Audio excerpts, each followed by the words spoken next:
গল্পকথন by Kallol চ্যানেলে আপনারা শুনছেন শহীদ জননী জাহানারা ইমামের ৭১-এর দিনগুলি, আজ চতুর্থ পর্ব। এপ্রিল ১০, ১৯৭১, শনিবার। কিটির রেডিওটা পাবার পর থেকেই রোজই স্বাধীন বাংলা বেতার কেন্দ্রের অনুষ্ঠান ধরার জন্য চেষ্টা করে যাচ্ছি। কতজনের কাছে শুনছি তারা ধরেছে, অনুষ্ঠান শুনেছে, আমরাই শুধু পাচ্ছি না। স্বাধীন বাংলা বেতারের বরাত দিয়ে আকাশবাণী যত খবর বলে সব বিশ্বাস করতে মন সায় দেয় না। ওদের কিছু কিছু খবর ভুল প্রমাণিত হয়েছে। নীলিমা আপা, সুফি আপার মৃত্যু সংবাদটা ভুল ছিল। ঢাকার পতন, ক্যান্টনমেন্ট অবরোধ, টিক্কা খানের মৃত্যু, সবকটা খবরই ভুল ছিল। টিক্কা খান বহাল তবিয়তে বেঁচে আছে, একের পর এক মার্শাল্লোর বাঁধন বেড়ি প্রচার করে যাচ্ছে। ২৫শে মার্চের আগে যে চিফ জাস্টিস বি.এ. সিদ্দিকী টিক্কা খানকে গভর্নর হিসেবে শপথ করাতে রাজি হননি, সেই বি.এ. সিদ্দিকীকে দিয়েই গতকাল গভর্নর হিসেবে টিক্কা খানের শপথ গ্রহণ করানো হয়েছে। আজকের কাগজে দুজনের ছবি বেরিয়েছে। আজ সকালে খাবার টেবিলে সবাইকে বললাম, স্বাধীন বাংলা বেতার কেন্দ্র সত্যি সত্যি আছে না আকাশবাণীর বানানো মিথ, এটা তো বের করতেই হবে। সকাল ৬টা থেকে এক একজন ২ ঘন্টা করে রেডিও নব ঘুরতে থাকবে, সারাদিন ধরে চলবে। জামি বলল, এখন তো ৯টা বেজে গেছে। আমি ধমক দিয়ে বললাম, ঠাট্টা রাখো, ৯টা থেকে ১১টা তোমার ডিউটি। ফোন বেজে উঠল। উঠে গিয়ে ধরলাম, Osman Gani sir. Dhaka teachers training কলেজের অধ্যক্ষ ছিলেন, এখন অবসরে আছেন। উনি বললেন, জাহানারা, রেডিও পাকিস্তান থেকে শিগগিরই তোমার কাছে লোক যাবে মনে হয়। আতকে উঠলাম, কেন স্যার? মার্শাল ল অথরিটি রেডিওর কর্তা ব্যক্তিদের হুকুম দিয়েছে, যেখান থেকে যেমন করে পারো পুরনো টকারদের এনে প্রোগ্রাম করাও। আমার কাছে এসেছিল। আপনি প্রোগ্রাম করেছেন স্যার? না করে উপায় কি, বাড়িতে যখন রয়েছি। তোমাকেও যদি ফোনে বা বাড়িতে পেয়ে যায়। উনি কথা শেষ করলেন না। স্যারকে মনে মনে অসংখ্য ধন্যবাদ জানালাম। খাবার টেবিলের কাছে ফিরে গিয়ে সবাইকে বললাম, ফোন বাজলে এখন থেকে তোমরাই ধরবে। আমাকে চাইলে আগে জেনে নেবে কে কোত্থেকে করেছে। যদি বলে রেডিও থেকে করেছে, তাহলে বলবে আমি নেই। আর কেউ বাসায় এসে আমার সঙ্গে দেখা করতে চাইলে আগেই যেন বলে দিও না আমি বাড়িতে আছি। আগে জেনে নেবে কোথা থেকে এসেছে। জামি আবার বলে উঠল, মা, তুমি যে টিক্কা খানের মতো একের পর এক হোম ল রেগুলেশন জারি করে যাচ্ছ। এপ্রিল ১৩, ১৯৭১, মঙ্গলবার। ৪ দিন ধরে বৃষ্টি। শনিবার রাতে কি মুষলধারেই যে হলো। রোববার তো সারা দিনভর একটানা। গতকাল সকালের পর বৃষ্টি থামলেও সারাদিন আকাশ মেঘলা ছিল। মাঝে মাঝে রোদ দেখা গেছে, মাঝে মাঝে এক পশলা বৃষ্টি। জামি ছড়া কাটছিল, রোদ হয়, বৃষ্টি হয়, খ্যাকশিয়ালের বিয়ে হয়। কিন্তু আমার মনে পাষাণ ভার। এখন সন্ধ্যার পর বৃষ্টি নেই, ঘন ঘন মেঘ ডাকছে আর বিদ্যুৎ চমকাচ্ছে। বসার ঘরে বসে জানালা দিয়ে তাকিয়ে ভাবছিলাম, আমার জীবনেও এতদিনে সত্যি সত্যি দুর্যোগের মেঘ ঘন হয়ে আসছে। এই সময় করিম এসে ঢুকল ঘরে। সামনের সোফায় বসে বলল, ফুপুজান, এ পাড়ার অনেকেই চলে যাচ্ছে বাড়ি ছেড়ে। আপনারা কোথাও যাবেন না? কোথায় যাব? অন্ধ বুড়ো শ্বশুরকে নিয়ে কেমন করে যাব? কিন্তু এ পাড়া ছেড়ে লোকে যাচ্ছে কেন? এখানে তো কোনো ভয় নেই। নেই মানে? পেছনের এত কাছে বিশ্ববিদ্যালয়ের হলগুলো। হল তো সব খালি, বিরান। যা হবার তা তো প্রথম ২ দিনেই হয়ে গেছে। জানো, বাবুদের বাড়িতে তার মামার বাড়ির সবাই এসে উঠেছে শান্তিনগর থেকে। তাই নাকি? আমরা তো ভাবছিলাম শান্তিনগরে আমার দুলাভাইয়ের বাসে যাব। তাহলেই দেখো, ভয়টা আসলে মনে। শান্তিনগরের মানুষ এলিফ্যান্ট রোডে আসছে মিলিটারির হাত থেকে পালাতে, আবার তুমি এলিফ্যান্ট রোড থেকে শান্তিনগরে যেতে চাচ্ছ নিরাপত্তার কারণে। যুক্তিটা বুঝে করিম মাথা নাড়ল। খুব দামি কথা বলেছেন ফুপুজান। আসলে যা কপালে আছে তা হবেই। নইলে দেখেন না, ঢাকার মানুষ খামোখা জিঞ্জিরায় গেল গুলি খেয়ে মরতে। আরেকটা কথা শুনেছেন ফুপুজান? নদীতে নাকি প্রচুর লাশ ভেসে যাচ্ছে, পেছনে হাত বাঁধা, গুলিতে মরা লাশ। শিউরে উঠে বললাম, রোজই শুনছি করিম, যেখানে যাই এছাড়া আর কথা নেই।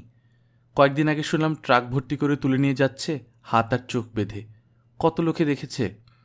এখন শুনছি সদরঘাট সোয়ারিঘাটে নাকি দাঁড়ানো যায় না পচা লাশের দুর্গন্ধে। মাছ খাওয়াই বাদ দিয়েছে এজন্যে। এপ্রিল 14, 1971 বুধবার। রুমির মন খুব খারাপ। চীন পাকিস্তানকে দৃঢ় সমর্থন দিয়েছে। চৌ এন-লাই ঘোষণা করেছে স্বাধীনতা রক্ষার জন্য চীন সরকার পাকিস্তানকে পূর্ণ সহযোগিতা দিবে। রুমি এবং তার মতো যেসব প্রগতিশীল তরুণ সূর্যমুখী ফুলের মতো চীনের দিকে মুখ করে থাকত, তারা সবাই ভীষণভাবে মুষড়ে পড়েছে। রুমির ভাব দেখে এবং কথাবার্তা শুনে মনে হচ্ছে প্রাণের বন্ধু বিপদের মুহূর্তে চরম বিশ্বাসঘাতকতা করেছে। এদিকে আরেক নখরা। 3-4 দিন আগে ঢাকায় এক নাগরিক শান্তি কমিটি গঠিত হয়েছে। কাগজে খুব ফলাও করে খবর ছাপা হচ্ছে। খাজা খায়রুদ্দিনের আহ্বায়ক, সদস্য 140 জন।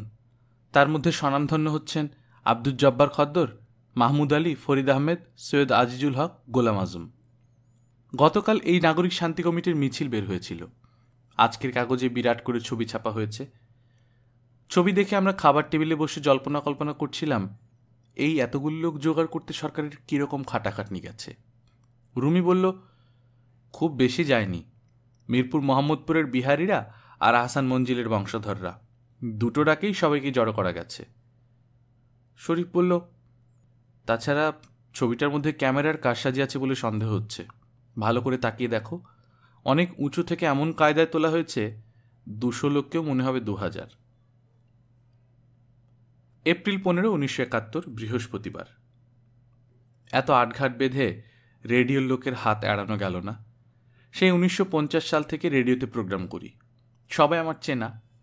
তার মধ্যে নুরুন নবী খান একটু বেশি। ওর বড় ভাই এহিয়া খানও রেডিওতে। বান্ধবী নূরজাহানের মামা বলে আমিও মামা ডাকি। সেই মামার ছোট ভাই নুরুন নবী খান একদিন সকাল 8টায় চলে এলেন আমাদের বাসায়। খাবার টেবিল ছেড়ে উধাও হওয়ার সময়টুকুও পেলাম না। নুরুন নবী খান ঘরে ঢুকলেন 2 হাত জোড় করে। আমি কিছু বলার আগেই গড়গড় করে বলে গেলেন, সামরিক আইন কর্তারা ওদের পিছে বন্দুকের নল ঠেকিয়ে কাজ করাচ্ছেন। পুরনো সব বেতার শিল্পী, গানের, নাটকের, জীবন্তিকার, কথিকার সব বিভাগের শিল্পীদের খুঁজে পেয়ে অনুষ্ঠান করাতে হবে। নুরুন নবী খানের বিভাগ হল কথিকা। উনি বললেন, বর্তমানে বিভিন্ন বিষয়ের উপর 5 মিনিটের কথিকা প্রচার হচ্ছে। এই দেখুন, আমি বিষয়গুলোর একটা তালিকাও সঙ্গে এনেছি। এর থেকে আপনার সুবিধা মতো একটা বিষয় বেছে নিন, যাতে আপনারও কোনো বদনাম না হয়, আমারও পিঠ বাঁচে। আমি বেছে নিলাম গুজবে কান দেবেন না। আজ 1 বৈশাখ। সরকারি ছুটি বাতিল হয়ে গেছে। 1 বৈশাখের উল্লেখ মাত্র না করে কাগজে বক্স করে ছাপা হয়েছে আজ বৃহস্পতিবার প্রাদেশিক সরকারের যে ছুটি ছিল জরুরি অবস্থার দরুন তা বাতিল করা হয়েছে। 1 বৈশাখ উপলক্ষে ঢাকা শহরে এবং দেশের সর্বত্র বর্ষবরণ অনুষ্ঠানও বন্ধ। কিন্তু সে তো বাইরে, ঘরের ভেতর, বুকের ভেতর কে বন্ধ করতে পারে? এপ্রিল 16, 1971 শুক্রবার। স্বাধীন বাংলা বেতার কেন্দ্র কদিন থেকে ধরতে পারছি। খুব অল্প সময়ের জন্য অনুষ্ঠান। সকালে ঘণ্টাখানেক, 8টা থেকে 9টা কিংবা 8:30 থেকে 9:30। বিকেলে কোনো দিন 5টা থেকে 7টা, কোনো দিন 8টা থেকে 10টা। প্রচার সময়ের কোনো স্থিরতা নেই। 2-3টি মাত্র গান ঘুরে ঘুরে বাজানো হয়। বাংলা ইংরেজি খবর, মুক্তিযোদ্ধাদের জন্য কথিকা, বিদেশি পত্রপত্রিকা থেকে উদ্ধৃতি, মাত্র এইটুকুই। তবে এইটুকুর জন্য আমরা সবাই কীরকম যেন তৃষ্ণার্ত হয়ে থাকি। মুক্তিযোদ্ধাদের জন্য কথিকা, মুক্তিযুদ্ধ তাহলে হচ্ছে? তবু এখন যেন বিশ্বাস হতে চায় না। আর এই যে স্বাধীন বাংলা বেতার কেন্দ্র, এইটাই বা প্রচার করছে কোথা থেকে, কিভাবে? রুমি বলে, নিশ্চয় বর্ডার এলাকায় কোনো জঙ্গলের ভেতর ট্রান্সমিটার লুকিয়ে ব্রডকাস্ট করে। তাই হবে মনে হয়।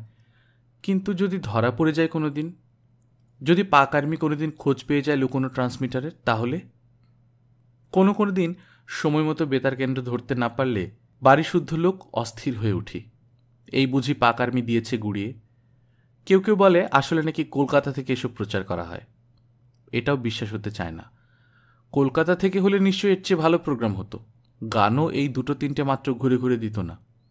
রবি ঠাকুরের আমার সোনার বাংলা আমি তোমায় ভালোবাসি, নজরুলের কারার ওই লৌহ কপাট ভেঙে ফেল কররে লোপাট, দুর্গমগিরি কান্তার মরুদুস্তর পারাবার, আর মোরা ঝঞ্ঝার মতো উদ্দাম। আরেকটা গান হয়, এটা আগে কোনো দিন শুনিনি, কেঁদো না মাগো আর তুমি কেঁদো না।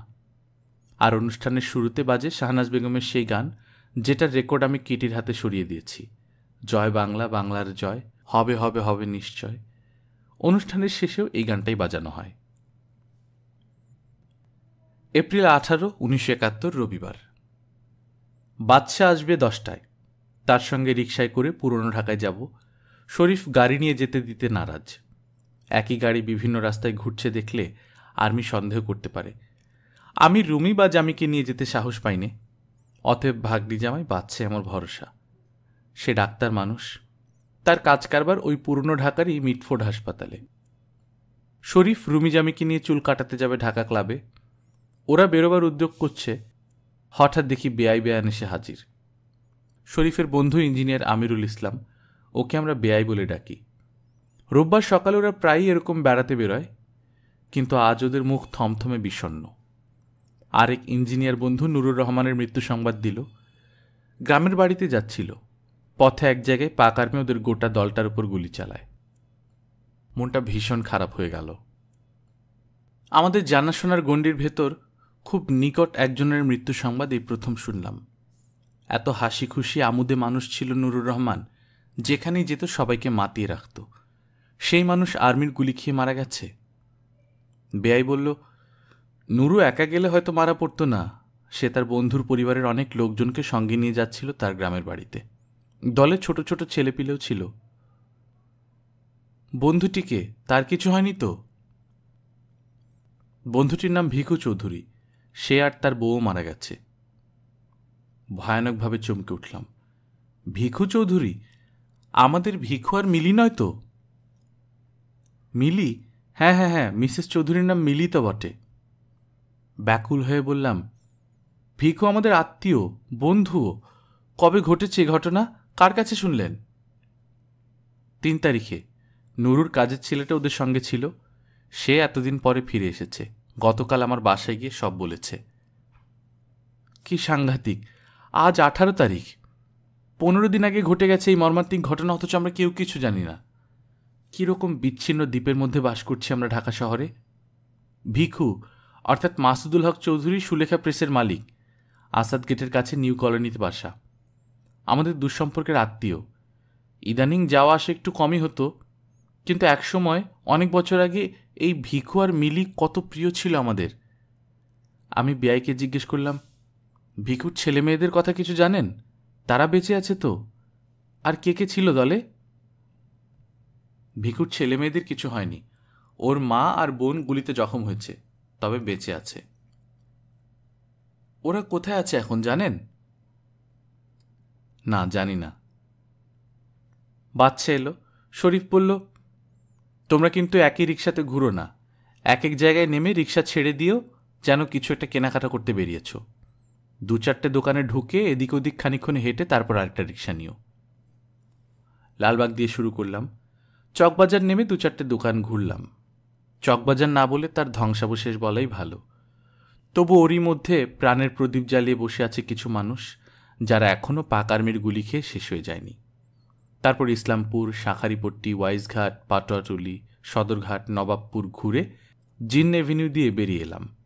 সবখানেই বর্বর পাকিস্তান সেনাবাহিনীর ধ্বংসলীলার প্রকট চিহ্ন। কিন্তু শাঁখারীপট্টির অবস্থা দেখে বুক ভেঙে গেল। ঘরবাড়ি যেভাবে ভেঙেছে, মনে হয় ভারী গোলা ব্যবহার করতে হয়েছিল।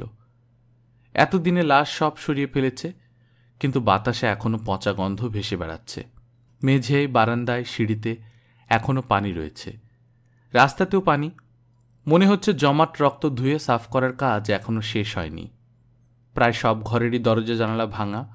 কোনো কোনো দরজার সামনে চট ঝুলছে। চটগুলোর চেহারা দেখেই বোঝা যাচ্ছে এগুলো সদ্য কিনে ঝোলানো হয়েছে। প্রতিটি বিধ্বস্ত ঘরের সামনে একটা করে কাগজ ঝুলছে, কি যেন সব লেখা। কাছে গিয়ে 2-1টা পড়লাম। উর্দুতে লেখা কতগুলো মুসলিম নাম। শুনলাম বিহারিদের এ জায়গাটা ভাগ বাটোয়ারা করে দিয়ে দেওয়া হয়েছে। যারা পেয়েছে তারা বরাদ্দকৃত ঘরের সামনে নিজ নিজ নাম লেখা কাগজ সেটে বা ঝুলিয়ে আপন মালিকানার স্বাক্ষর রেখে দিয়েছে। এপ্রিল 21, 1971 বুধবার। রুমির সাথে কদিন খুব তর্ক বিতর্ক হচ্ছে। ও যদি ওর জানা অন্য ছেলেদের মতো বিছানায় পাশ বালিশ শুইয়ে বাবা মাকে লুকিয়ে পালিয়ে যুদ্ধে চলে যেত, তাহলে একদিক দিয়ে বেঁচে যেতাম। কিন্তু ওই যে ছোটবেলা থেকে শিখিয়েছি, লুকিয়ে বা পালিয়ে কিছু করবে না। নিজের ফাঁদে নিজেই ধরা পড়েছি। রুমি আমাকে বুঝিয়েই ছাড়বে। সে আমার কাছ থেকে মত আদায় করেই ছাড়বে। কিন্তু আমি কি করে মত দিই? রুমির কি এখন যুদ্ধ করার বয়স? এখন তো তার লেখাপড়া করার সময়। কেবল আইএসসি পাশ করা এক ছাত্র। এখানে ইঞ্জিনিয়ারিং কলেজে ভর্তি হয়েছে, আবার আমেরিকার ইলিনয় ইনস্টিটিউট অব টেকনোলজিতে ওর অ্যাডমিশন হয়ে গেছে। এই বছরের 2 সেপ্টেম্বর থেকে সেখানে ক্লাস শুরু হবে। ওকে আমেরিকায় যেতে হবে আগস্টের শেষ সপ্তাহে। সেখানে গিয়ে 4 বছর পড়াশোনা করে তবে সে ইঞ্জিনিয়ার হবে। আর এই সময় বলে কিনা যুদ্ধে করতে যাবে। নাসিরের বাড়িতে বসেও ওই একই তর্ক হচ্ছিল। ডক্টর নাসিরুল হক, হলি ফ্যামিলি হাসপাতালে শিশু বিভাগের ডাক্তার। সে আমেরিকা চলে যাবার চেষ্টা করছে। হয়তো সপ্তাহখানেকের মধ্যেই রওনা হয়ে যেতে পারবে। নাসির কিছুদিন আগেও আমাকে সাপোর্ট করেছে। আজ দেখি উল্টো সুর। আমি ক্ষুব্ধ হয়ে বললাম, বুঝেছি রুমি কেন এই বাড়িতে ঘন ঘন আসে। এই কয়দিনে সে তোমাকে বুঝিয়ে পটিয়ে ফেলেছে। রুমি নাসিরের কয়েক মাস বয়সের মেয়েটিকে লোফালুফি করতে করতে বলল, কি যে বলো আম্মা, আমি তো আর সেই ডল পুতুলটাকে আদর করতে। মামার সাথে আমার এ নিয়ে কথাই হয়নি। কিন্তু আম্মা, তোমাকে গত 2 সপ্তাহ ধরে যা বুঝিয়েছি তার সিকিভাগ মামাকে বললে মামা কনভিন্সড হয়ে যেত। আম্মা শোনো, ছাত্রজীবন লেখাপড়া করার সময় এসবই চিরকালীন সত্য। কিন্তু 1971 সালের এপ্রিল মাসে এই চিরকালীন সত্যটাকে মিথ্যা হয়ে যায় না? চেয়ে দেখো, দেশের কোথায় সুস্থ স্বাভাবিক জীবনধারা বজায় আছে? কোথাও নেই। সমস্ত দেশটা পাকিস্তানি মিলিটারি জান্টার টার্গেট প্র্যাকটিসের জায়গা হয়ে উঠেছে। রোমান গ্ল্যাডিয়েটরের চেয়েও তো আমাদের অবস্থা খারাপ। একটা গ্ল্যাডিয়েটরের তবু কিছুটা আশা থাকত। একটা সিংহের সঙ্গে ঝুটোপুটি করতে করতে সে জিতে যেতেও পারে। কিন্তু এখানে সেই ঝুটোপুটি করার সুযোগটুকু পর্যন্ত নেই। হাত আর চোখ বেঁধে দাঁড় করিয়ে দিচ্ছে, কটকট করে কতগুলি গুলি ছিটে যাচ্ছে, মুহূর্তে লোকগুলি মারা যাচ্ছে। এইরকম অবস্থার মধ্যে লেখাপড়া করে মানুষ হবার প্রক্রিয়াটা খুব বেশি সেকেলে বলে মনে হচ্ছে না। তুই তো এখানে পড়বি না। আইআইটিতে তোর ক্লাস শুরু হবে সেপ্টেম্বরে। তোকে না হয় কয়েক মাস আগেই আমেরিকা পাঠিয়ে দেব। আম্মা, দেশের এইরকম অবস্থায় তুমি যদি আমাকে জোর করে আমেরিকায় পাঠিয়ে দাও, আমি হয়তো যাব শেষ পর্যন্ত। কিন্তু আমার বিবেক চিরকালের মতো আমাকে অপরাধী করে রাখবে। আমেরিকা থেকে হয়তো বড় ডিগ্রি নিয়ে এসে বড় ইঞ্জিনিয়ার হব, কিন্তু বিবেকের ভ্রুকুটির সামনে কোনোদিনও মাথা উঁচু করে দাঁড়াতে পারবো না। তুমি কি তাই চাও আম্মা? কলেজ বিশ্ববিদ্যালয়ের বিতর্ক প্রতিযোগিতার উজ্জ্বল তারকা রুমি কোনোদিনই বিতর্কে হারেনি প্রতিপক্ষের কাছে। আজই বা হারবে কেন? আমি জোর করে 2 চোখ বন্ধ করে বললাম, না, তা চাই না। ঠিক আছে, তোর কথাই মেনে নিলাম। দিলাম তোকে দেশের জন্য কোরবানি করে। যা, তুই যুদ্ধেই যা। এপ্রিল 22, বৃহস্পতিবার, 1971। সময় মনে হচ্ছে থেমে আছে গতকাল থেকে। গতকাল এই সময় নাসিরের বাড়িতে আমি আর রুমি। কি বলেছিলাম আমি? নাসির, লিনা, রুমি সবাই ক্ষণকালের জন্য স্তব্ধ হয়ে গিয়েছিল। রুমিও নিশ্চয়ই এতটা নাটকীয়তা আশা করেনি তার মায়ের কাছ থেকে। তবু সে উজ্জ্বল হাসি মুখে ছুটে এসে জড়িয়ে ধরেছিল আমাকে, যেন ছোট ছেলে অনেক কসরত করে মার কাছ থেকে আইসক্রিম খাবার পয়সা আদায় করে নিয়েছে। নাসির ফ্যাকাশে মুখে শুধু হাসবার চেষ্টা করে বলেছিল, বুবু। লিনা তার বাচ্চাকে বুকে চেপে পাশের ঘরে চলে গিয়েছিল। রাতে ঘুম হয়নি, কাউকে কিছু বলতেও পারছি না।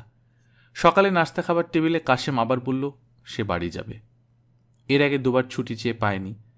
একজন যুদ্ধে যেতে চেয়ে অনুমতি পেয়েছে। কাশেম তো শুধু 4 দিনের জন্য বাড়ি যেতে চায়। বললাম, ঠিক আছে, যাবে। তারপরই তৎপর হয়ে উঠলাম।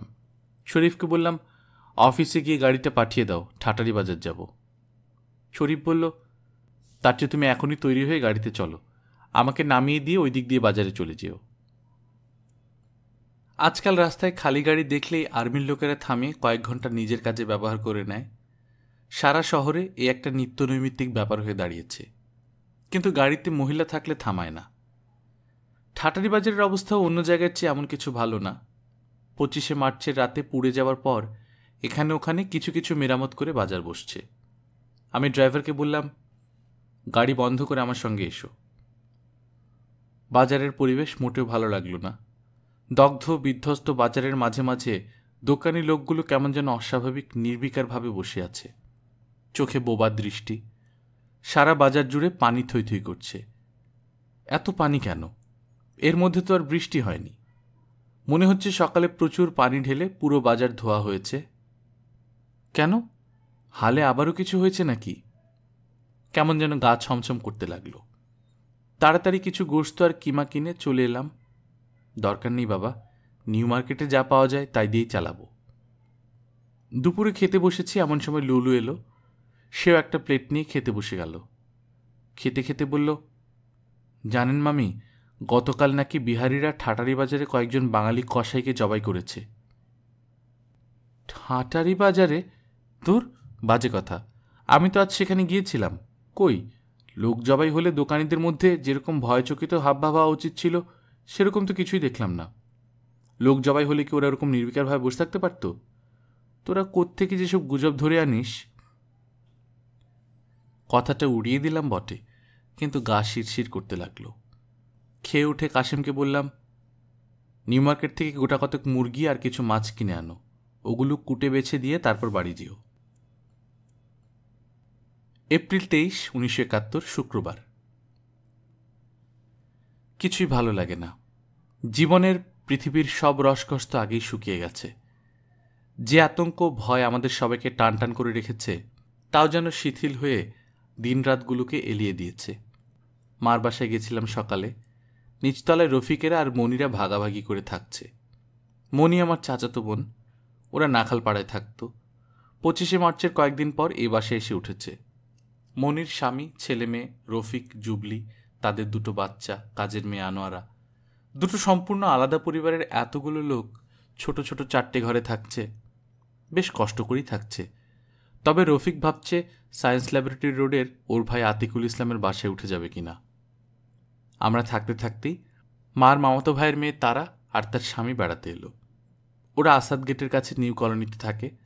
ওরা বলল এই অঞ্চলে একটা থাকার জায়গা খুঁজতে বেরিয়েছে, কারণ ওদিকটায় বাঙালিদের থাকাটা ক্রমেই বিপজ্জনক হয়ে পড়েছে। মিরপুর মোহাম্মদপুরের বিহারিরা দিন দিন অত্যাচারী হয়ে উঠছে। সৈয়দপুর, পার্বতীপুর, রাজশাহী, চট্টগ্রাম বিভিন্ন জায়গাতে বাঙালিরা যে বিহারিদের মেরেছে তার প্রতিবাদে তারা মিছিল বের করবে আগামীকাল। মোহাম্মদপুরের অনেক বাঙালি ইতিমধ্যে বাসা ছেড়ে শহরের অন্য অঞ্চলে আত্মীয়দের বাসায় চলে গেছে। আমি বললাম, বাঙালিরা বিহারিদের মেরেছে তার প্রতিবাদে তারা মিছিল বের করবে, আর বিহারিরা যে বাঙালিদের কোচোকাটা করেছে তার বেলায় কে প্রতিবাদ করে? গতকাল প্রচুর রান্নাবান্না করেছি। কাশেম মাত্র 4 দিনের ছুটি নিয়ে গেছে, কিন্তু জানি 4 দিনের জায়গায় 14 দিন হয়ে যাওয়াটা মোটেও অসম্ভব নয়। আজ কোনো কাজ নেই, তাই কি 11টার সময় গরম পানিতে সাবান গুলে এতগুলো কাপড় ধুতে বসলাম। বড় বড় বেড কভারও। কিছু একটা কষ্টসাধ্য ভারী কাজ করা দরকার, কিছু পেটানো, আছড়ানো। সারাদিন ধরেই কাপড় ধোয়া চলছে। এপ্রিল 24, 1971, শনিবার। মুজিবনগর বলে একটা জায়গায় প্রবাসী বাংলাদেশ সরকারের আনুষ্ঠানিক উদ্বোধন হয়েছে গত 17 এপ্রিল। 10 তারিখেই নাকি এই প্রবাসী সরকার গঠিত হয়। আকাশবাণী, বিবিসি থেকে সে খবর আগেই জানা গেছে। স্বাধীন বাংলা বেতার কেন্দ্র থেকেও নাকি এই প্রবাসী সরকারের নবনিযুক্ত প্রধানমন্ত্রী তাজউদ্দিন আহমেদের এক বক্তৃতা প্রচার হয়েছে। আমার নিজের কানে শুনতে পাইনি, কিন্তু অন্যদের কাছে শুনেছি। এসব খবর শুনে আনন্দে উত্তেজনায় আমরা সবাই শিহরিত। তবু খবরগুলো সঠিক কিনা, বিশ্বাস করব কি করব না, এসব ভাবনায় দুলতে দুলতে শুনি আরেকটা খবর। 18 তারিখ কলকাতার পাকিস্তানি দূতাবাসের deputy high commissioner Hossain Ali Bangladesh সরকারের প্রতি আনুগত্য ঘোষণা করেছেন মিশনের পুরো দলবল নিয়ে। এরপর কদিন ধরে ঢাকার কাগজে যেসব খবর বেরোলো তাতে ওদিকের খবরাখবরের ব্যাপারে অবিশ্বাসের কোনো অবকাশ রইল না। কলিকাতাস্থ পাকিস্তান ডেপুটি হাইকমিশন বেআইনি দখল থেকে মুক্ত করার জন্য পাকিস্তান সরকার ভারতের প্রতি আহ্বান জানিয়েছে। গত 18 এপ্রিল ভারতীয় বেতারের এক খবরে বলা হয়েছে, কলিকাতার পাকিস্তানি ডেপুটি হাইকমিশন অস্তিত্বহীন বাংলাদেশ সরকারের প্রতিনিধি পরিচয় দানকারী ব্যক্তিরা দখল করেছে। পাকিস্তান সরকার কলিকাতাস্থ পাকিস্তান দূতাবাস বন্ধের সিদ্ধান্ত নিয়েছে। ঢাকায় ভারতীয় মিশন গোটাতে বলা হয়েছে। এর আগে আকাশবাণী আর বিবিসিতে শুনেছিলাম 6 এপ্রিল নয়াদিল্লিতে পাকিস্তান হাইকমিশনের সেকেন্ড সেক্রেটারি KM শাহাবুদ্দিন আর প্রেস অ্যাটাশে আমজাদুল হক পাকিস্তান সরকারের সঙ্গে সম্পর্ক ছিন্ন করে দূতাবাস ত্যাগ করেছেন। সে খবরটাও এতদিনে পুরোপুরি বিশ্বাস হল। এপ্রিল 25, 1971, রবিবার। আজ নাসির আমেরিকার পথে জেনেভা রওনা হবে। প্লেন বিকেলে, কিন্তু যাত্রী ছাড়া অন্য কারো এয়ারপোর্টে ঢোকার হুকুম নেই। তাই দুপুরেই বাসায় গিয়ে নাসির ও লিনাকে বিদায় জানিয়ে এসেছি। ঢাকা বিমানবন্দরে এখন কড়া সিকিউরিটি। শুনেছি বিমানযাত্রীর গাড়িও এয়ারপোর্টের গেট পেরিয়ে ভেতরে যেতে পারে না, গেটের বাইরে রাস্তার উপর নেমে যেতে হয়। গেটের ভেতরে বাউন্ডারি ওয়াল ঘেরা জায়গাটা কম বড় নয়। আগে এখানে একসঙ্গে 60-70টি গাড়ি পার্ক করা যেত। এতটা চৌহদ্দি মালপত্র সহ হেঁটে তারপর এয়ারপোর্ট বিল্ডিংয়ে ঢোকা, যাত্রীদের কষ্টের আর শেষ নেই। বাসায় ফিরে আমের আচার দিতে বসলাম। এবার আচার অনেক বেশি করে বানিয়ে বয়ম ভরে রেখে দিব। দুর্দিনে আর কিছু না পাই, শুধু আচার দিয়েই ভাত খাওয়া যাবে। নারিন্দা থেকে আতা ভাই এসেছিলেন খোঁজখবর নিতে। খোদা ভক্ত, পরহেজগার, সদাপ্রসন্ন মানুষ। কিন্তু ইসলামের নামে পাকিস্তানিরা যা করছে তাতে তার প্রসন্নতা, শান্তি এবং ঘুম সব নষ্ট হয়ে গেছে। বললেন, বুঝলে জাহানারা, ওদের আর বেশি দিন নাই। ইসলামের নামে ওরা যা করছে তাতে খোদার আরশ পর্যন্ত কেঁপে উঠছে। মসজিদে বসে কোরআন তেলাওয়াত করছিলেন কারি সাহেব, তাকে পর্যন্ত গুলি করে মেরেছে। খোদার ঘরে ঢুকে মানুষ খুন। মায়ের সামনে ছোট বাচ্চাকে বেয়নেট দিয়ে খুঁচিয়ে মেরেছে। বয়প্রাপ্ত ছেলের সামনে মাকে বেইজ্জত করেছে। ভেবেছে খোদা তালা সইবে না তো অনাচার। ওরা নিজেদের ধ্বংস নিজেরাই ডেকে আনছে। বিহারিরা শেষ পর্যন্ত তাদের মিছিল বের করতে পারেনি, সরকার পারমিশন দেয়নি। বাঁচা গেল। তবু গতকাল তারার মুখে শোনার পর থেকে রুমি জামিকে একা কোথাও বেরোতে দিচ্ছি না। এপ্রিল 28, 1971, বুধবার। আজকের কাগজে একটা খবর দেখে চমকে উঠলাম। নিউ ইয়র্কে পাকিস্তানের দূতাবাসের ভাইস কনসাল মাহমুদ আলীকে সাসপেন্ড করা হয়েছে। বুঝলাম আরেকজন দেশপ্রেমিক বাঙালি পাকিস্তান সরকারের পক্ষ ত্যাগ করলেন। বাঙালি কূটনৈতিক বাংলাদেশ সরকারের আনুগত্য ঘোষণা করেছে, এটা খুশির খবর। তবে কিনা মাহমুদ আলী আমাদের আত্মীয়, নাত জামাই। ওর শ্বশুর আব্দুল খালেক শরীফের ভাগ্নে। এখন ডিস্ট্রিক্ট জজ হিসেবে সিলেটে রয়েছেন। 25শে মার্চের পর রটেছিল পাক আর্মি ওদের সবাইকে গুলি করে মেরেছে। পরে খবর পাওয়া গেছে খালেক বাবাজি আর লেবু বৌমা প্রাণে বেঁচে আছে। ওদের কাছাকাছি বাড়ির এক ইঞ্জিনিয়ারকে আর্মি গুলি করে মেরে ফেলার পর ওরা গ্রামে পালিয়ে যায়। মাহমুদ আলী ওদের জামাই। কি জানি মাহমুদ আলীর কারণে পাক আর্মি ওদের আবার কোনো অত্যাচার না করে। কলিম এসেছিল। ওরা সবাই এখনও নিজ নিজ বাড়িতেই আছে, প্রাণ হাতে করে। ওর কাছে শহরে মিলিটারিদের অব্যাহত তৎপরতার কথা আরও কিছু শুনলাম। ট্রাক ভর্তি চোখ বাঁধা, হাত বাঁধা যুবকদের এখনও দেখা যাচ্ছে প্রায় প্রায়।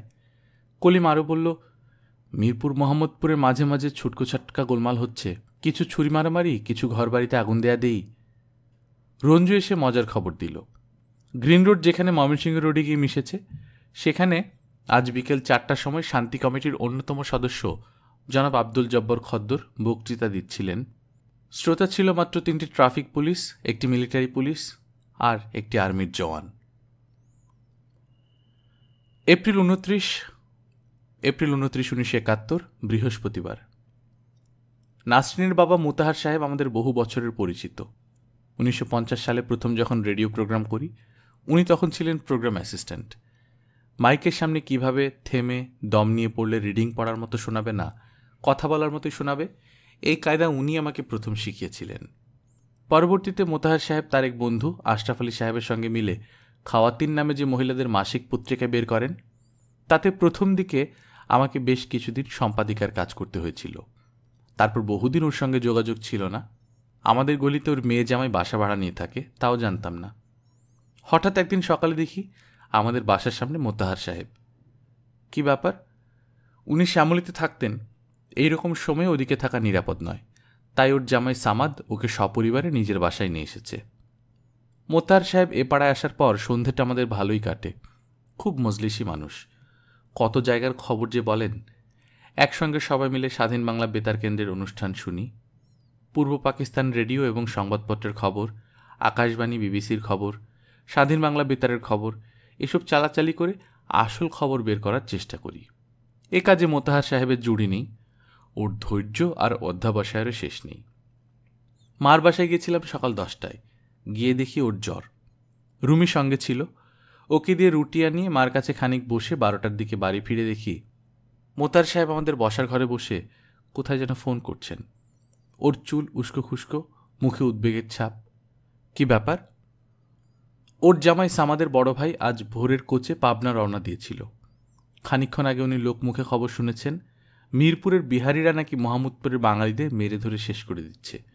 ও পথে যত বাস কোচ যাচ্ছে সেগুলোকে থামিয়ে যাত্রীদের মেরে ফেলছে। পাবনার কোচ তো আরিচার পথে মোহাম্মদপুর মিরপুরের উপর দিয়েই যাবে। মারামারির খবর শোনার পর থেকেই উনি ফোন করছেন কমলাপুর কোচ স্টেশনে। রিং বেজে যাচ্ছে, কিন্তু কোচ স্টেশনে কেউ ফোন তুলছে না। খবর শুনে আমারও বুক ধড়ফড় করতে শুরু করলো। আমাকে বাসায় নামিয়ে রুমি আবার বেরোবার উদ্যোগ করছিল। এই খবর শোনার পর রুমিকে আর বেরোতে দিলাম না। শরীফকে তার ইঞ্জিনিয়ার্স লিমিটেডের অফিসে ফোন করে খবরটা জানিয়ে তাড়াতাড়ি বাড়ি ফিরতে বললাম। মোতাহার সাহেব খানিকক্ষণ পরপরই এসে কোচ স্টেশনে ফোন করার জন্য ডায়াল করতে লাগলেন। রিং হয়, ফোন বেজেই যায়, কেউ ধরে না। শেষে 2টোর দিকে মোতাহার সাহেব বললেন তিনি নিজেই কমলাপুর কোচ স্টেশনে যাবেন খবর নিতে। উনি সামাদের ছোট ভাইকে নিয়ে কমলাপুর উদ্দেশ্যে রওনা হয়ে গেলেন। আমরা কয়েকজন বাড়িতে স্থির হয়ে বসতে পারছিলাম না। বাড়ির সামনে গলিতে দাঁড়িয়ে হোসেন সাহেব, রশিদ সাহেব, আহাদ সাহেব এদের সঙ্গে কথা বলে সময় কাটাতে লাগলাম। ঘণ্টা 2 পর মোতাহার সাহেব বিস্তারিত খবর নিয়ে ফিরলেন। কোচের ড্রাইভার 2:30-এর দিকে কমলাপুর কোচ স্টেশনে ফিরলে তার মুখে সব খবর জানা যায়।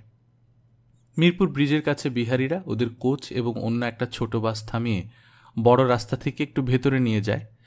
তারপর সব যাত্রীকে নামায়। যাত্রীদের ভয়ার্ত চিৎকার, বিহারিদের রণহুঙ্কার ইত্যাকার হইচই গোলমালের সুযোগ নিয়ে পাবনাগামী কোচের ড্রাইভারটি বাসের তলায় লুকিয়ে পড়ে এবং সেখান থেকে পুরো হত্যাযজ্ঞটি প্রত্যক্ষ করে। বিহারিরা যাত্রীদের নামিয়ে ধারালো দা, বড় চাকু এসব দিয়ে মারতে থাকে।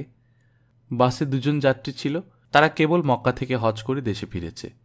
বিহারিরা কেবল ওই হাজি 2জনকে ছেড়ে দেয়, বাকি সবাইকে মেরে ফেলেছে। কয়েকজনকে তারা ছুরি মেরে ব্রিজের উপর থেকে নিচে নদীতে ফেলে দিয়েছে। ড্রাইভার তাও দেখেছে। মিনিবাসটাকে বিহারিরা ভেতরের রাস্তায় আরও খানিক দূর নিয়ে গিয়েছিল। বড় রাস্তার মোড়ে কোচের যাত্রীদের শেষ করে লাশগুলো ওখানেই ফেলে রেখে উল্লাসে উন্মত্ত বিহারিরা ওই মিনিবাসটার দিকে চলে যায়। তখন ড্রাইভার কোনো মতে যান নিয়ে পালিয়ে কমলাপুর কোচ স্টেশনে চলে গিয়ে সবাইকে এই খবর দেয়। এপ্রিল 30, 1971 শুক্রবার। বেশ গরম পড়ে গেছে। কদিন আগের তুমুল বৃষ্টির ফলে হিউমিডিটি বেড়ে গরমটা আরও অসহ্য লাগছে। সন্ধ্যায় গাড়ি বারান্দার সামনে ছোট খোলা জায়গাটা বেতের চেয়ারে বসেছিলাম। আজ মোতাহার সাহেব বেড়াতে আসেননি। উনি সারাদিন ধরে মেডিকেল ও মিটফোর্ড হাসপাতালের মর্গে, থানায় এবং সম্ভব অসম্ভব বহু জায়গায় ছুটে বেরিয়েছেন। শরীফ বলল, চলো আমরা ওর বাসায় যাই, খোঁজ নিয়ে আসি কি হলো। আমাদের বাড়ি থেকে 2টো বাড়ির পরে মেইন রোডের কাছাকাছি সামাদের বাসা। এটা আসলে সিদ্দিকী সাহেবের বাড়ি। এই গলিতে ওর বাড়িটাই একমাত্র তেতলা। সামাদরা একতলায় ভাড়া থাকে। সামাদের বসার ঘরের একপাশে একটা খাট আছে। মোতাহার সাহেব সেই খাটে শুয়েছিলেন। আমাদের দেখে উঠে বসলেন। 2 দিনেই মনে হলো ওর ওজন 10 পাউন্ড কমে গেছে। আমরা চেয়ারে বসে চুপ করে অপেক্ষা করতে লাগলাম। মোতাহার সাহেব ভাঙা গলায় বললেন, কোথাও খোঁজ পেলাম না। মর্গে যত লাশ দেখলাম সব পেটের নাড়িভুড়ি বের করা। পিশাচগুলি প্রথমে কোপ দিয়েছে পেটে, তারপর শরীরের অন্য সব জায়গায়। এমন বিভৎস দৃশ্য জীবনে চোখে দেখিনি। পুলিশে সব লাশ তুলে আনতে পেরেছে বলে মনে হয় না। আর ড্রাইভার তো নিজেই দেখেছে অনেকগুলোকে নদীর পানিতে ছুঁড়ে ফেলেছে। ছুঁড়ে ফেলার পরিশ্রমে বোধহয় পারেনি, নইলে সব লাশই নিশ্চয়ই নদীতেই ফেলত। মোতাহার সাহেব চোখ বন্ধ করলেন। আপনি ওসব কথা এখন আর বলবেন না, মনেও করবেন না। আজ রাতে বরং 2টো ভ্যালিয়াম খেয়ে শোবেন। এই বলে আমরা চলে এলাম। সে রাতে ভ্যালিয়াম আমাদেরও খেতে হলো। তা সত্ত্বেও ঘুম এলো না। মাঝে মাঝেই তন্দ্রার মধ্যে চমকে চমকে উঠতে লাগলাম। 1 মে 1971 শনিবার। চোখ বাঁধা হাত বাঁধা লোকজনকে ট্রাকে উঠিয়ে নিয়ে যাওয়া, নদীতে চোখ হাত বাঁধা বুলেট বিদ্ধ লাশ ভেসে যাওয়া, এইসব খবরের পাশাপাশি আরেকটা রক্তহিম করা খবরও মাঝে মাঝে শুনছিলাম। 2-1জনের কাছে অবিশ্বাস্যভাবে। অল্প অল্প শুনতে শুনতে এখন সে খবরটাই সবার মুখে ছড়াতে ছড়াতে সারা শহরময় কালবৈশাখীর ঝড়ের মতো হয়ে উঠেছে। পাকিস্তানি আর্মি যুবা ও বয়স্ক লোকেদের ধরে নিয়ে এখন আর গুলি করে মেরে ফেলছে না। তাদের শরীর থেকে শেষ বিন্দু পর্যন্ত রক্ত বের করে নিয়ে তারপর লাশ ফেলে দিচ্ছে। এত রক্ত কেন দরকার হচ্ছে? দেশের বিভিন্ন জায়গায় তাদের যে যুদ্ধ হচ্ছে মুক্তিবাহিনীর সঙ্গে, তাতে প্রচুর সংখ্যায় পাকিস্তানি সৈন্য জখম হচ্ছে। তাদের চিকিৎসার জন্য প্রচুর রক্ত দরকার। এত রক্ত ব্লাড ব্যাংকে নেই, তাই এভাবেই তারা রক্ত সংগ্রহ করছে। প্রথম খবরটা কিভাবে বেরিয়েছিল? গুলি করে ছুরি মেরে লাশ ফেললে বোঝা যায়, রক্ত বের করে নিয়ে লাশ ফেললে কিভাবে লোকে বুঝবে? শরীরের কোথাও কোনো আঘাতের চিহ্ন নেই, অথচ মৃত। প্রথমে লোকে বুঝে পায়নি কি করে মরল। দু একজন ফেলে দেওয়া লোক মরেনি, তারা কোনো মতে বেঁচে উঠে যখন এই খবর ছড়ালো, তখন লোকে বুঝতে পারল কোনো রকম আঘাতের চিহ্ন ছাড়াই মরে যাওয়ার রহস্যটা কি। সারা ঢাকা শহরে এখন ভয়ানক আতঙ্ক, অথচ কোনো হাসপাতালের কোনো ডাক্তার বলতে পারছে না কোথায় এসব কাণ্ড হচ্ছে। কারণ রক্ত বের করে নিতে হলে একটা টেবিল, একজন ডাক্তার বা কম্পাউন্ডার, রক্ত বের করার সিরিঞ্জ, রবারের নল, রক্ত ভরবার বোতল, প্লাস্টিক ব্যাগ, এসব দরকার। কোনো হাসপাতালে এসব যত গোপনে করা হোক, ব্যাপারটা জানাজানি হবেই। কোনো হাসপাতালে এসব হচ্ছে না, পরিচিত বহু ডাক্তার বলেছেন। তাহলে পাকিস্তানিরা নিশ্চয়ই গোপন ক্লিনিক বসিয়ে ফেলেছে এসব কাজের জন্য। আমাদের জানাশোনা অনেক ডাক্তার ব্যাপারটা স্রেফ গুজব বলে উড়িয়ে দিলেন। আমরাও তো তাই চাই, কিন্তু আতঙ্ক যে ছাড়ে না। রঞ্জু একটা রক্তহীন করা খবর আনল। মহাখালী থেকে যে রাস্তাটা টঙ্গী জয়দেবপুরের দিকে চলে গেছে, সেই রাস্তার বাঁদিকে বেশ কতগুলো দোকান পাঠাচ্ছে। মাঝে মাঝে সরু গলি চলে গেছে বাঁদিকে ভেতরে, সেদিকে বাড়িঘর পাড়া আছে, অন্যদিকে তো গুলশান। এইরকম একটা জায়গায় একটা ওষুধের দোকানে রঞ্জুর এক বন্ধু এলএমএফ ডাক্তার রোজ সন্ধ্যায় বসে 2-4টে রুগী দেখে। কদিন আগে সন্ধ্যার পর দুজন পাকিস্তানি সৈন্য আর দুজন বিহারি বন্দুকের মুখে ডাক্তারটিকে উঠিয়ে নিয়ে যায়। ওরা প্রথমে ডাক্তারকে জিপে তুলে একটু এগিয়ে বাঁয়ে এক গলিতে ঢোকে। সেই সময় পেছন থেকে একজন ওর চোখ কালো কাপড়ে বেঁধে দেয়। তারপর মিনিট 10 চলার পর জিপ থামলে ডাক্তারকে লোকগুলো ধরে ধরে একটা বাড়ির ভেতর নিয়ে তারপর চোখ খুলে দেয়।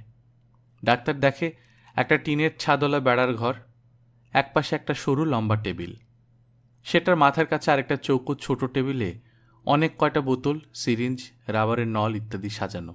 আরেক পাশে লম্বা বেঞ্চে চোখ বাঁধা অবস্থায় বসা 3টে লোক, সশস্ত্র পাকিস্তানি সৈন্য। আর বিহারিদের নির্দেশে ডাক্তারটিকে ওই লোক 3টির শরীর থেকে রক্ত বের করতে হয়। রঞ্জুর বন্ধুটি কিন্তু এরকম ভয়াবহ অবস্থাতেও বুদ্ধি হারায়নি।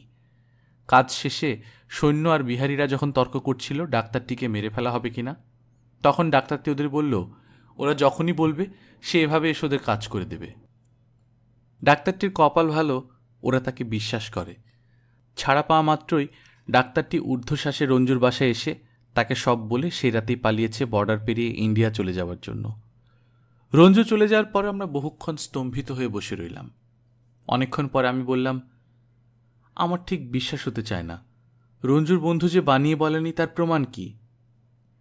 রুমি রেগে উঠল, আম্মা সবটাতেই তোমার অবিশ্বাস, সব কিছুতেই তোমার প্রমাণ চাই।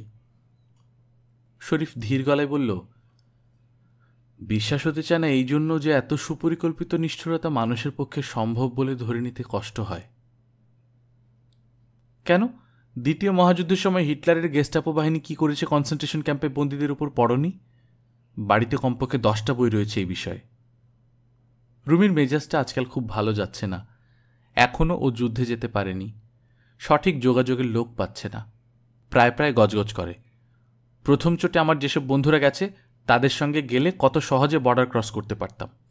তখন নিরাপদও ছিল, বর্ডার ঘেঁষে বহু জায়গা মুক্ত ছিল। এখন তো পাকিস্তানি সৈন্য বেশিরভাগ জায়গায় আবার দখল করে নিয়েছে। এখন যাতায়াতের রাস্তায় বিপদ অনেক বেড়ে গেছে। আমি চুপ করে থাকি। এখন যেন মনে হয় আগে যেতে দিলেই হতো।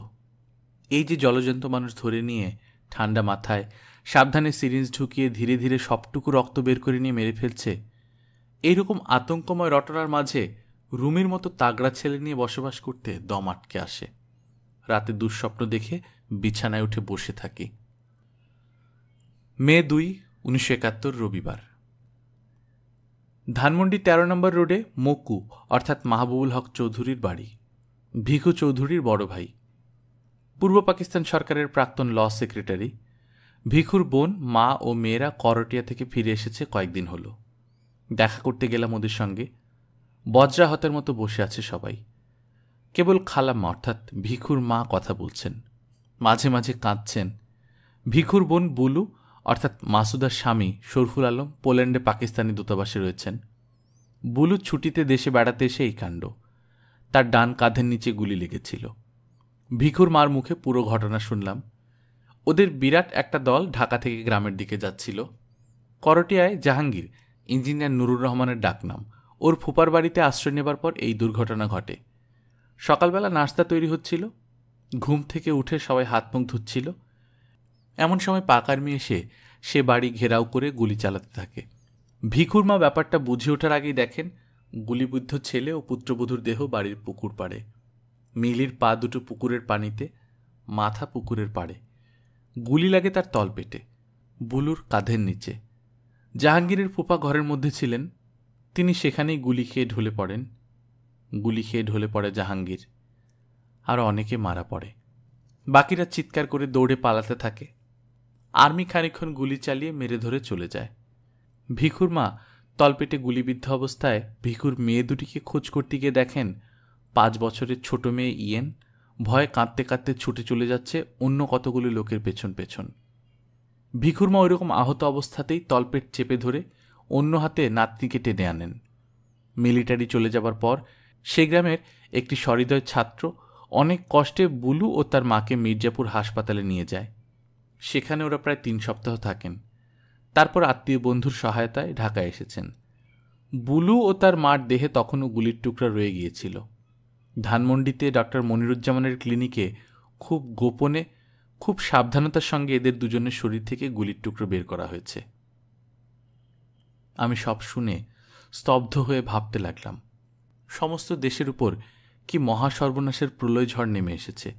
ভিখু, মিলি, হামিদুল্লাহ, সিদ্দিকা, খন্দকার সাত্তার, রঞ্জুর কলিগ, নুরুর রহমান, এদের অপরাধ কী ছিল? শান্তিপ্রিয় নাগরিক, নিজের দেশকে ভালোবাসত। ভিখু প্রেস চালিয়ে স্বাধীন ব্যবসা করে খেত। আওয়ামী লীগের সমর্থক ছিল, বাঙালি জাতীয়তাবাদের প্রবক্তা ছিল। এই তার এত বড় অপরাধ? হামিদুল্লাহ শান্ত নিরীহ মানুষ, পূর্ব পাকিস্তানের প্রথম এবং একমাত্র 16 আনা বাঙালি মালিকানার ব্যাংক ইস্টার্ন ব্যাংকিং কর্পোরেশনের ম্যানেজিং ডাইরেক্টর। এই অপরাধে তার এত বড় শাস্তি? নিষ্ঠুর হত্যাকারীদের গোলার আঘাতে একমাত্র সন্তানকে চোখের সামনে মরতে দেখল। ভয়ানক আহত বউও কয়েকদিন পরে তার কোলেই শেষ নিঃশ্বাস ফেলল। নুরুর রহমান ইঞ্জিনিয়ার, স্বাধীন ব্যবসা করে খেত।